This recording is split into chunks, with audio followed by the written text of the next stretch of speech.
जंगल में ठंड बढ़ रही थी। ठंड के कारण सभी पक्षी बहुत परेशान थे। सभी छोटे और बड़े पक्षी अब तो ठंड लगने से बीमार होने लगे थे। कौवा अपने सभी दोस्तों को इकट्ठा करता है। तो मैं आज इंसानों की बस्ती में गया था। मैंने वहां देखा कि इंसानों ने ठंड से बचने के लिए गर्म कपड़े पहन रखे थे। गरम कपड़े?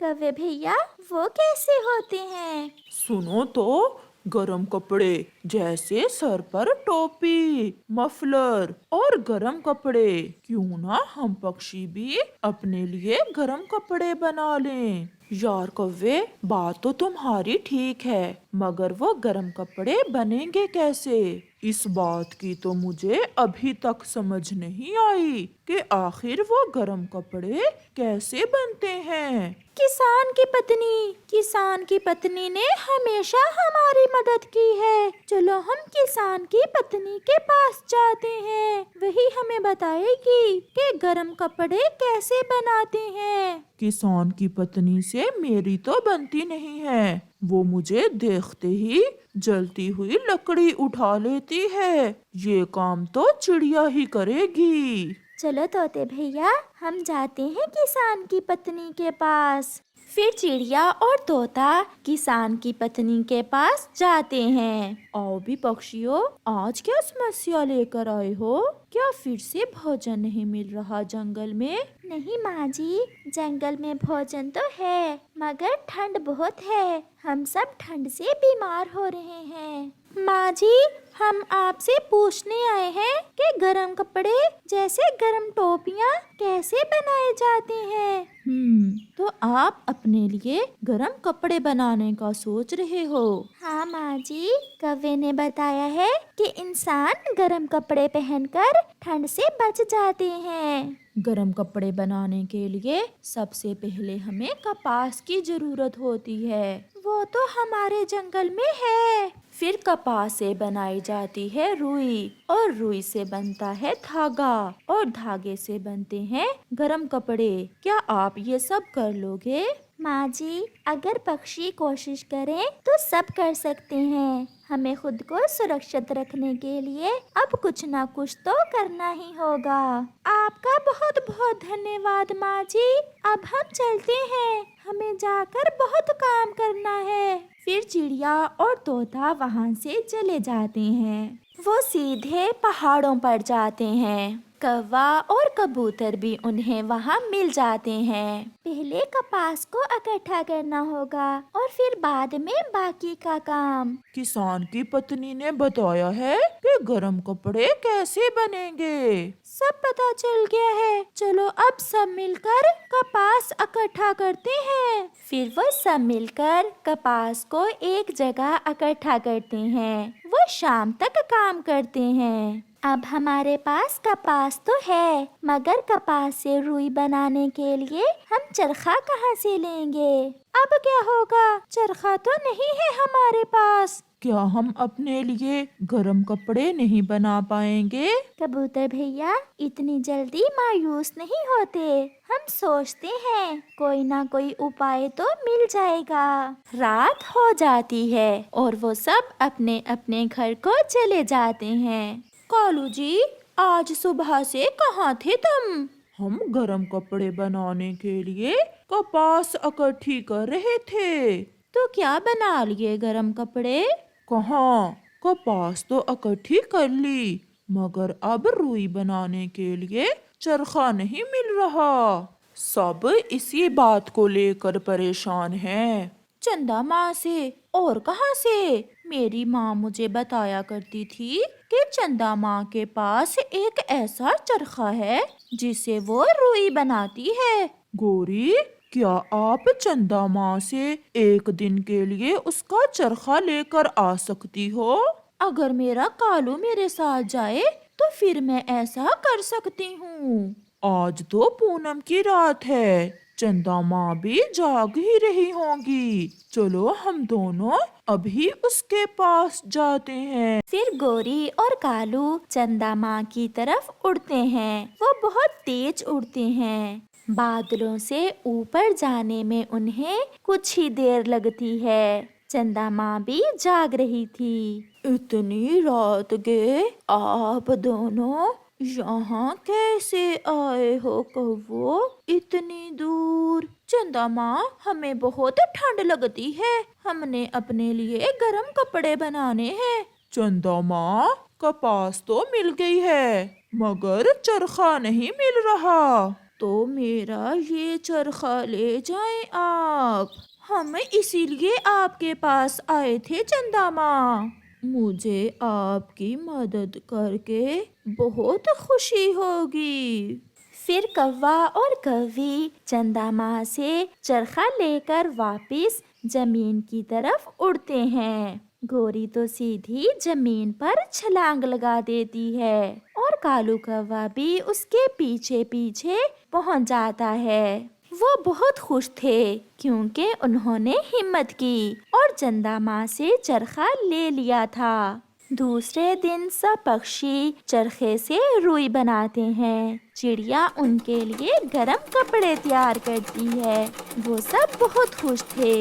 लाल रंग की टोपी पहने गोरी कौवी भी बहुत खुश थी। कौवे और कौवी, अगर आप चंदा माँ से चरखा न लेकर आते तो शायद हम सब ये ना कर पाते। हम सब दोस्त एक साथ मिलकर कोई भी काम कर सकते हैं। प्यारे दोस्तों, इस कहानी से हमें सीख मिलती है कि मिलजुल कर काम करने से हर मुश्किल आसान हो जाती है। इसलिए आप भी हमेशा मिलजुल कर काम करें। आज कुकू बहुत खुश था क्योंकि आज उसके पापा अपने घर में गाय लेकर आए थे। मेरी गाय कितनी सुंदर है मेरी गाय, इसका सफेद रंग मुझे बहुत अच्छा लगता है। अब अपनी गाय के लिए चारा भी लेकर आना।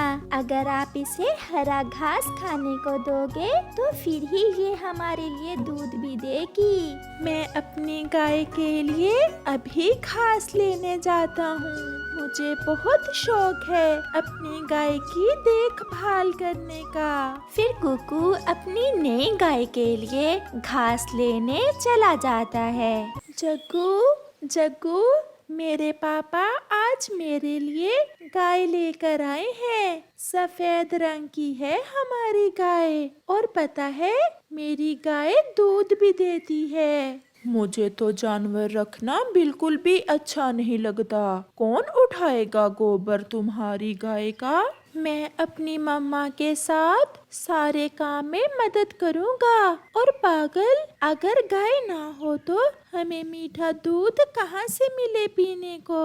अच्छा, अब मुझे अपनी गाय के लिए घास लेकर जाना है। मुझे काम करने दो। फिर कुकू अपनी गाय के लिए हरी घास लेता है और वापस घर चला जाता है। चलो लूसी, आज चिड़िया बहन नई गाय लेकर आई है, उसे बधाई देकर आते हैं। हाँ, और हम किकी के लिए दूध भी चिड़िया से ही ले लिया करेंगे। फिर कबूतर और लूसी चिड़िया के घर की तरफ चले जाते हैं। चिड़िया बहन, हमें बहुत खुशी हुई कि आपने गाय ले ली है। कुकू लंबे समय से जिद कर रहा था, बस उसकी जिद पूरी की है। बहन, हम गवाले से दूध लेते हैं, उसमें तो सारा पानी मिला रखा होता है गवाले ने। आप हमें भी थोड़ा सा दूध दे दिया करना। क्यों नहीं कबूतर भैया, आप हमारी गाय का दूध ले जाया करना। हमारी गाय हमारी जरूरत से ज्यादा दूध देती है। ऐसे ही कुछ दिन गुजर जाते हैं। एक दिन